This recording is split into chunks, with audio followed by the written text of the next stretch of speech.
A continuación, Empresa y Comunicación.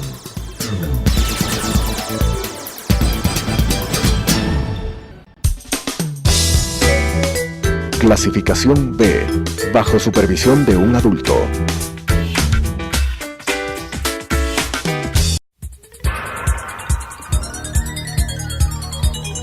Las opiniones vertidas en este espacio por la producción y dirección del programa son de exclusiva responsabilidad de sus autores y de quienes intervienen en ellos.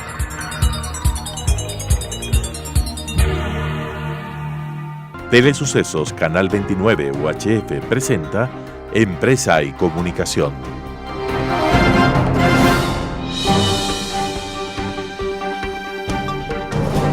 Un segmento de interés para la sociedad que trata temas empresariales, con la conducción de Roberto Manciati. Empresa y Comunicación. Amigos, gusto estar con ustedes como todas las semanas en el espacio de Empresa y Comunicación, un espacio que nos permite en la ciudad de Quito y la provincia de Pichincha conocer y detallar aspectos de actualidad en el campo empresarial, en el campo social y básicamente en esta actualidad política en temas que a la empresa le van a beneficiar el día de mañana. En esta ocasión nos acompaña el doctor Javier Buendía, quien es presidente de Somos Ciudadanos, una nueva e interesante agrupación que permite vislumbrar nuevos horizontes a la sociedad ecuatoriana, básicamente en el campo social y en el campo empresarial. Mi estimado Javier, bienvenido, gusto que nos acompañes. Gracias, Roberto, un gusto como siempre. Somos Ciudadanos de una nueva agrupación política, es una agrupación social, tiene presencia nacional. ¿Cuál es el fundamento de Somos Ciudadanos? Recoger 9 años del trabajo que se ha venido haciendo desde sociedad civil, sobre todo con un enfoque territorial muy enfático en los asuntos de la ciudad, en los asuntos de Quito. Parte un poco de la línea de interpelación que se ha venido realizando durante los 9 años que cito, sobre todo en la administración del exalcalde Barrera, pero mucho más enfáticamente en lo relacionado con la administración del actual alcalde. Y que además un poco compila también el trabajo que se ha realizado en otras áreas, en el ámbito nacional, que ya determinan 39 proyectos de incidencia. Pero Somos Ciudadanos en este caso entonces se está inclinando al sector político, y siendo así, ¿cuáles son sus postulados, sus principios, su propuesta filosófica para que la ciudad de Quito en este caso vea a una nueva opción en Somos Ciudadanos? El tema de la tendencia ideológica estaría en el liberalismo progresista, lo cual permite también la posibilidad concreta de que varios sectores del centro hacia la izquierda puedan entrar en esta lógica de una plataforma que sobre todo privilegie, más allá de una discusión del orden ideológico, el poder abordar con toda claridad la situación crítica que tiene la ciudad y que está más allá de los discursos y de los análisis y de la poesía incluso académica, porque el tema es de verificación diaria para ciudadanos y ciudadanas en relación a lo que es su vida cotidiana en Quito. En ese margen de ideas, el tema fundamental es que sobre la línea de descontento que se produjo en la ciudad, sobre todo ya desde el 2015 frente a la negligencia manifiesta de la actual administración municipal, las líneas de incidencia real para cambiar decisiones no se consiguió.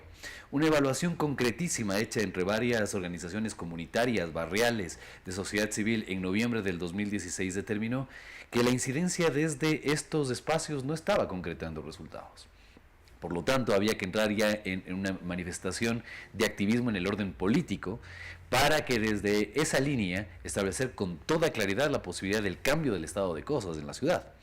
Y en esa perspectiva se ha completado ya el primer periodo desde la fundación el 20 de marzo de lo que es Somos Ciudadanos, que inicialmente tiene una formulación desde el punto de vista de convertirse en una organización política a futuro, pero que en este momento constituye básicamente una red cívica de Quito, en donde confluyen organizaciones de carácter político, organizaciones de carácter social, organizaciones de carácter comunitaria y todas aquellas, incluso la academia, todas las personas y personalidades que tienen una línea sobre todo de enorme preocupación por lo que viene ocurriendo y que están determinando con toda claridad la formulación de lo que en estos días estamos lanzando, que es el Gran Consenso por Quito. Ahora, este Gran Consenso por Quito, que tal vez genera muchísima apertura por parte de la sociedad, de alguna manera recoge la apatía que hemos visto en la sociedad de los últimos años, 4, 6, 8, 10 años, y básicamente de la juventud frente a la política, de la sociedad civil frente a la política, del empresariado frente a la política.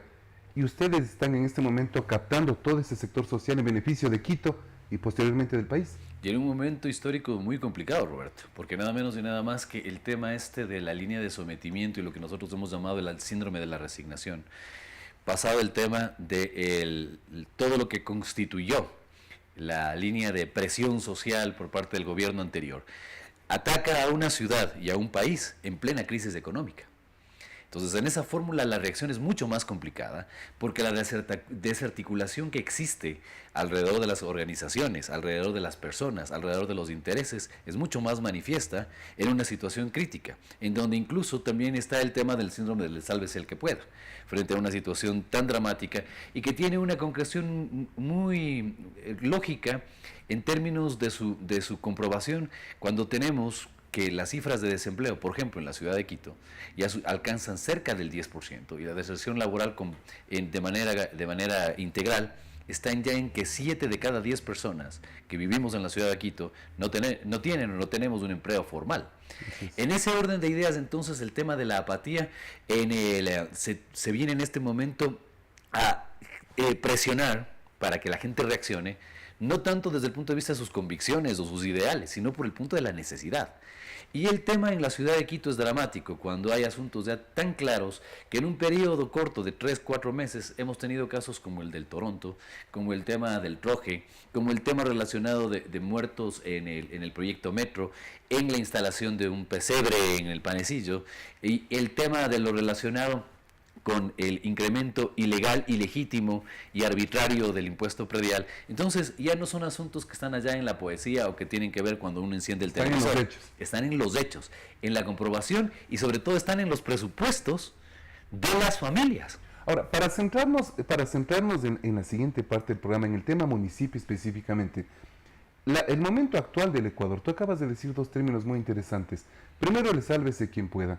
Y segundo, que la gente empieza a reaccionar por necesidad, y eso como sociedad quiteña y ecuatoriana frente a una consulta popular. En este caso, la agrupación Somos Ciudadanos está por el sí, está por el no, o lo está definiendo. Está por la regeneración democrática. ¿Ya? En ese orden de ideas, la posibilidad de una recuperación institucional que hemos venido reclamando, criticando y denunciando durante los últimos 9 años, constituye este espacio de consulta popular. Pero como se ha dicho con toda claridad por parte de muchos actores, esto no constituye un cheque en blanco. Es una oportunidad clara, concreta y específica, primero de dejar sepultado atrás esta historia maldiciente que hemos vivido en los últimos 10 años, en primer lugar. Pero a partir de ahí es el momento, y por eso hemos hecho un planteamiento claro y concreto, sobre todo a la vicepresidenta de la República, con la relación de la instalación de un Frente Nacional para la Gobernabilidad, que sobre todo permita que el tema, sobre la base de acuerdos mínimos, establezcamos ya una agenda urgente. Este fue un planteamiento que hicimos en rueda de prensa el 30 de noviembre, están varias organizaciones alrededor del tema, y sobre todo esa agenda para nosotros tiene ya 2 prioridades. El primero es la materia del empleo que estábamos conversando hace unos segundos, y el segundo el tema de la recuperación de la democracia territorial y municipal. Porque si algo sucedió también en estos 10 años, es que todos los gobiernos autónomos descentralizados, y especialmente los municipios, excepto uno, se tuvieron que someter al poder, incluso por el tema de la imposibilidad de su capacidad administrativa para generarse sostenibilidad, como el caso de Guayaquil, en donde hay que exceptuar a Guayaquil, y tuvieron que estar sobre la lógica también clientelar con el gobierno anterior para poder subsistir. Y ese fue el caso dramático de 220 municipios en la ciudad, incluyendo la ciudad de Quito, que dejó de ser la capital para pasar incluso a ser el núcleo territorial de un proyecto político. En ese orden de ideas, entonces, la consulta popular representa el primer paso de la recuperación de la democracia, Muy bien planteado. el primer paso. La recuperación de la democracia y la recuperación de la posibilidad concreta de que esta línea de incidencia, de articulación, tenga ya hechos concretos. Hay que pasar del diálogo nacional, de los buenos propósitos, de la línea de pacificación, a los resultados, y por eso el tema de la instalación de los consensos e incluso también lo de los disensos, porque en un momento determinado también, Roberto, creo que es un buen momento también para sincerar los intereses corporativos y de grupos que existen en el país. Y si estos no están encajando con el tema de la realidad nacional, habrá que también señalarlos. Y el gobierno nacional tiene esa misma responsabilidad de mostrar ante la opinión pública a aquellas personas con las cuales mantiene disensos y que no estarían en una lógica de establecer una plataforma para lograr estos acuerdos. Muy bien traído el tema, lo que tú mencionas. Entre esos temas me permito comentar la famosa Ley Orgánica de Comunicación. No se toma en cuenta en esta consulta popular. Se ha dicho que vendrá después. Seguiremos esperando. Ahora, dentro del aspecto de la ley de la consulta popular, hay dos temas importantes que sería necesario tu criterio. ¿Qué opinas sobre la eliminación del Consejo de Participación Ciudadana y Control Social, por una parte, y por otra parte, la reelección indefinida? Mi abuelo, que fue Procurador General del Estado, solía decir que mucho ayuda a lo que no estorba. En el tema del Consejo de Participación Ciudadana, frente a la posibilidad concreta de que se pueda construir democracia participativa en el Ecuador, ha resultado nada menos y nada más que su mayor detractor. Porque además, quienes hicimos generación de matriz de opinión pública también en el año 2007, frente a lo que iba a ser el proceso de la constituyente y la aprobación de la... Anunciábamos el tema de la cooptación institucional que se iba a hacer a través de esta entidad, desde el poder de la presidencia de la República, desde el poder ejecutivo, y así sucedió. Entonces, porque no son de lo que nosotros hemos evaluado, no ahora, sino los últimos 9 años del trabajo del Consejo de Participación Ciudadana, y que levantábamos la voz, y esto está publicado y es de fácil comprobación. Desde el año 2011, que señalábamos el tema de la evaluación de este Consejo de Participación Ciudadana, en donde evidentemente no hay una sola política de participación concreta. Más allá de los anuncios de que ciertas veedurías, siempre cooptadas, siempre limitadas, siempre incluso hasta coercionadas, porque hay veedores que terminaron hasta enjuiciados penalmente, no hay una sola política concreta en términos de la política pública de transparencia, hechos concretos en los que haya trabajado el Consejo de Participación Ciudadana. Y hoy vemos grandes voces que incluso han cambiado ya de bando, ¿no?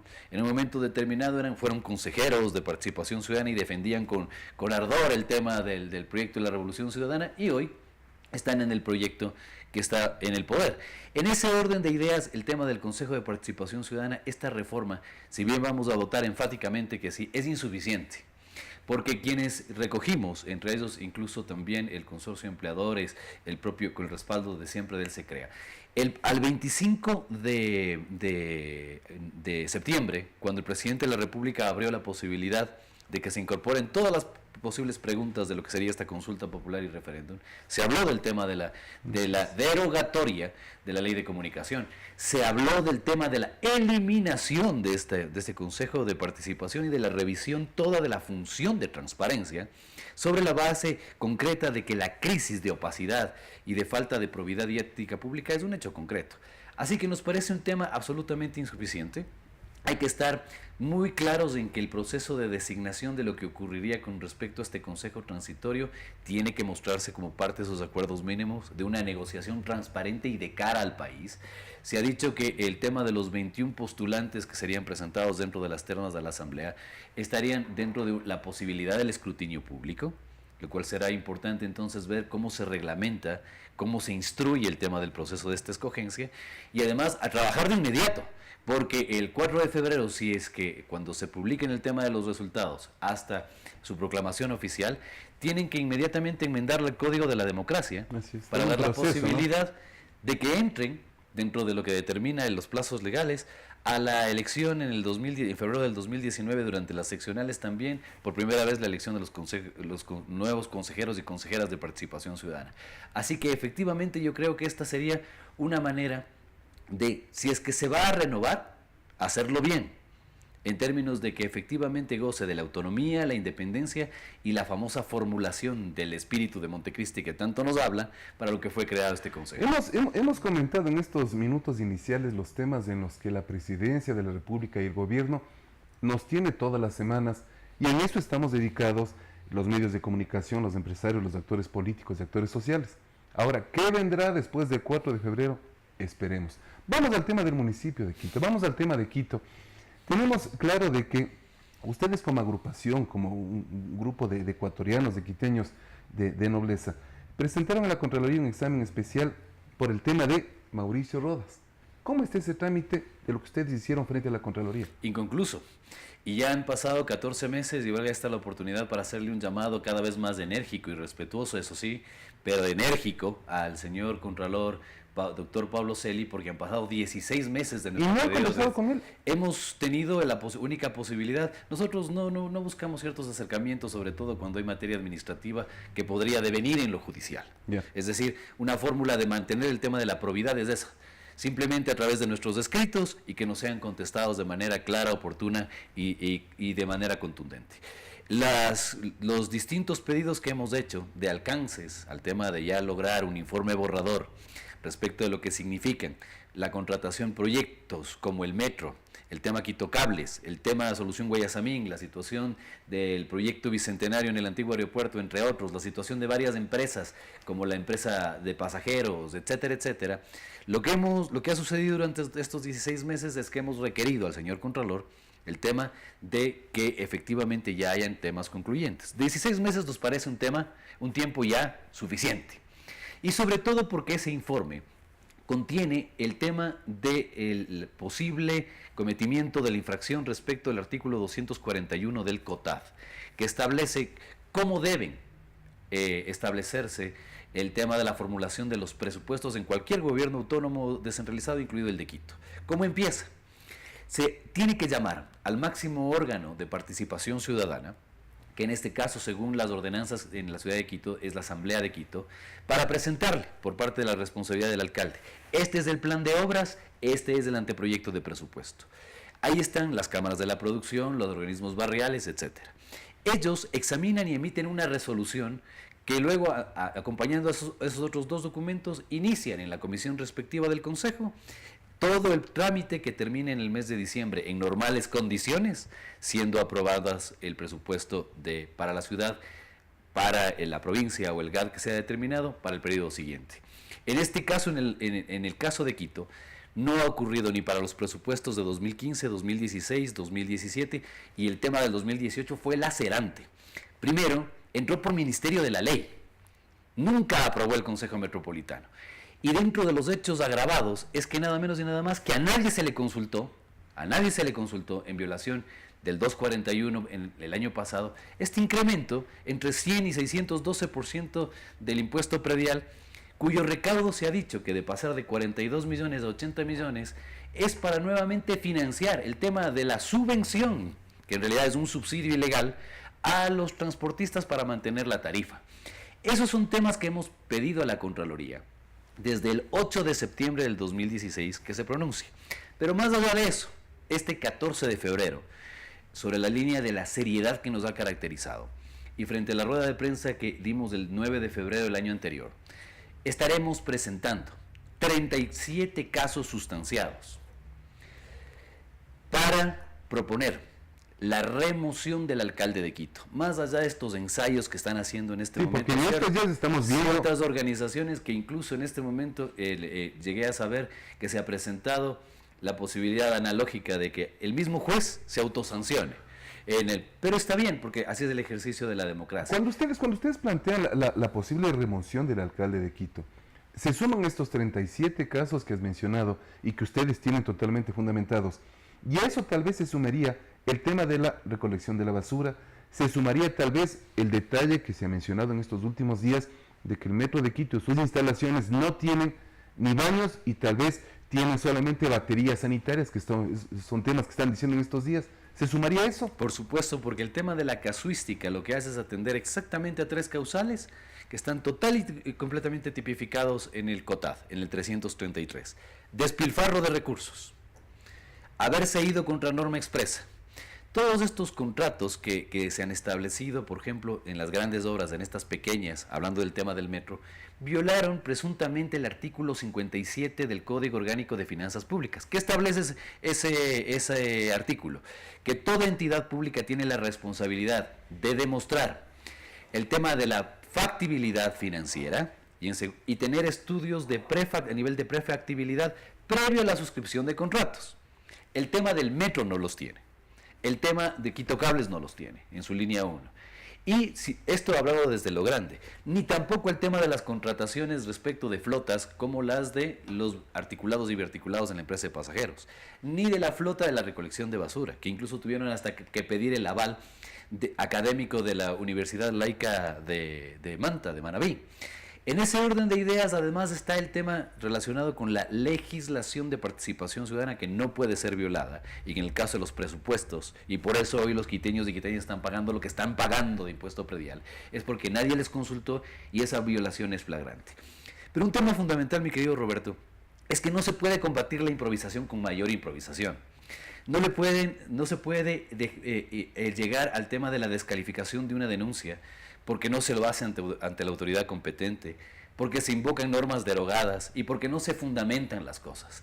Este pedido de remoción que vamos a presentar nosotros el día miércoles 14 de febrero es de 45 meses de investigación, 37 expedientes, porque sobre la base de lograr la posibilidad concreta de la destitución con 14 votos de los 21 del Consejo Metropolitano, que esperemos que den quórum, incluso para el nombramiento del cuarto concejal que se necesita para conformar la comisión de mesa, y luego den quórum para pronunciarse respecto del tema del informe, porque en este proceso básicamente está diseñado no solamente para el cumplimiento y del regreso del Estado de Derecho a Quito, sino también para ver las actitudes y las conductas. Ahora, todo este proceso que ustedes están siguiendo, muy bien fundamentados, eso concluiría entonces en lo que ustedes han desarrollado como el Encuentro por la Dignidad de Quito.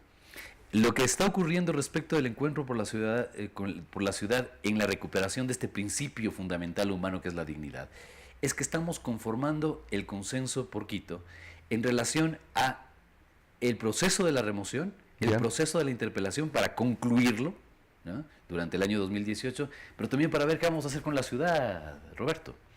Hay una necesidad de un proyecto concreto, lo que viene definido, entre otros personajes, César Montaño de la Universidad Andina, como el salto de calidad. Nosotros también durante estos 9 años hemos acumulado la experiencia necesaria, incluso con el aval internacional de un proyecto que se llama Ciudad Cívica. Ese proyecto internacional recoge con toda claridad lo que es un modelo de gestión eficiente, lo que es un modelo de gobernabilidad multinivel, pero que también lleva un paso más allá, que es el tema del cambio del régimen urbano. Necesitamos una reconformación en el orden jurídico del tema de la ciudad. Necesitamos un cambio del orgánico funcional de la ciudad. Necesitamos incluso ver el tema de revisar la división político-administrativa de la ciudad para sobre todo atender 3 temas concretísimos sobre los cuales empieza a darse el tema del combatir esos 4.100 millones de dólares que ha significado la negligencia del alcalde Rodas durante estos años. El tema de la movilidad, el tema del transporte público y el tema de la vivienda como elementos fundamentales sobre los cuales se pueda acometer en una lógica de nueva planificación que atienda 112 servicios públicos que tiene que la entidad municipal atender hacia los ciudadanos. Ese proyecto de ciudad tiene que recuperarse en primer lugar desde los valores, el sentido de pertenencia, el dejar de verle al espacio público como un espacio de disputa que ha incluso destruido la convivencia armónica en Quito, y que lo que hace es nada menos y nada más que hacer que el tema de la capitalidad y ese nivel protagónico que tenía Quito, no solamente en el orden nacional, sino a nivel internacional, haya totalmente desaparecido. Debería quedar claro entonces que cuando ustedes están trabajando y están impulsando el proceso de remoción del actual alcalde de Quito, no es contra él, sino es en beneficio de Quito y los quiteños. Efectivamente, y sobre todo porque el Estado de Derecho debe marcarse como el elemento fundamental del imperio de la ley en la ciudad. Y que todos aquellos que incluso estén pensando en postulaciones sepan que lo primero que tienen que hacer es cumplirle a la ciudad y tener la capacidad concreta, efectiva y material respecto de la posibilidad de lo que significa un paciente que al momento adolece y que está en terapia intensiva, sobre el cual hay que entrar a intervenir para que estabilizarlo y luego recuperarlo. Entonces, en ese orden y la primera lógica y el primer elemento de probidad que se le exigirá a cualquier ciudadano o ciudadana que quiera postular, no solamente a la alcaldía de Quito, sino al Consejo Metropolitano, es ese, de que haya el conocimiento necesario y que esté dispuesto en primer lugar a cumplir con la ley. Y que efectivamente estos procesos de remoción no tengan que volverse a dar en la ciudad, porque efectivamente se estará cumpliendo con todos los parámetros necesarios para que efectivamente Quito vuelva a ser lo que alguna vez, incluso hasta propagandísticamente se llamó, una ciudad para vivir. Muy claro concepto, muy clara definición la que nos expones, Javier. Ahora, ¿qué hacer para que la juventud quiteña se vincule a este proceso? Para que la juventud quiteña entienda de que en el futuro de esas manos está el Quito de mañana. Ha resultado esperanzador el tema del apoyo que estamos incluso llevando adelante alrededor de una candidatura en la Federación de Estudiantes Universitarios en la Universidad Central. Yeah. Sobre todo porque hay que saber que esto de mencionar únicamente en nuestro discurso el tema de la juventud representa una realidad totalmente paralela a los hechos que ellos viven. Porque muchos partidos políticos, de agrupaciones políticas, de agrupaciones sociales, membrete la juventud, la niñez, el futuro de la juventud, y no hacen nada. Me consigo al hijo de alguno de los militantes y le pongo de presidente de las juventudes y ya tengo 4, 5, 6 fotos y la juventud se toma en cuenta, y no es así. Hay una realidad total y completamente diferente, porque le planteábamos a Jonathan Rosero, que está de candidato al presidente de la FEWE, que efectivamente en el caso de los jóvenes no representan solamente espectadores, son víctimas de la actual realidad de Quito, por ejemplo en el transporte público. Y vemos con interés el tema de la posibilidad de que ellos puedan pautar su propia agenda sin que nosotros se la impongamos, ni tampoco entremos en una lógica militante de adherencia, sino una lógica de colaboración, porque ya vemos resultados. La semana que estamos por concluir, le presentaron, con el apoyo de la Federación de Trabajadores Públicos y Privados del Ecuador, al ministro Ledesma, al ministro de Trabajo, un proyecto de empleo juvenil. Entonces, ¿qué partió directamente, únicamente, desde nuestro apoyo de directriz, desde lo jurídico, etcétera, pero que partió directamente de la iniciativa de ellos? Entonces, el tema de la posibilidad de la recuperación del sentido de pertenencia también en la ciudad tiene que recoger esta diversidad enorme que tiene no solamente en lo etario de las edades, sino también el tema de los segmentos poblacionales que Quito tiene.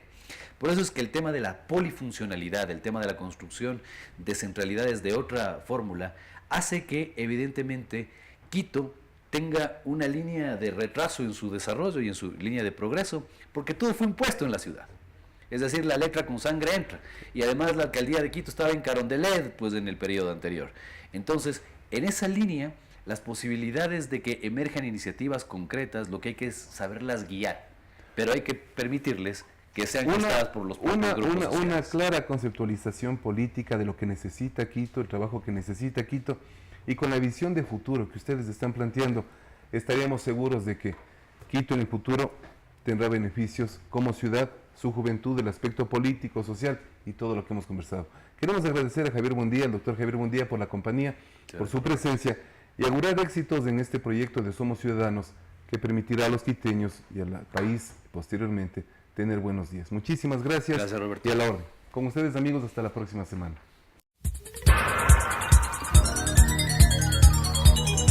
Las opiniones vertidas en este espacio por la producción y dirección del programa son de exclusiva responsabilidad de sus autores y de quienes intervienen en ellos.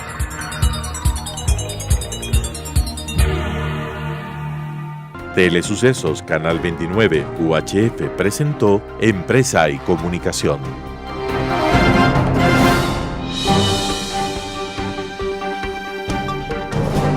Un segmento de interés para la sociedad que trata temas empresariales, con la conducción de Roberto Manciati.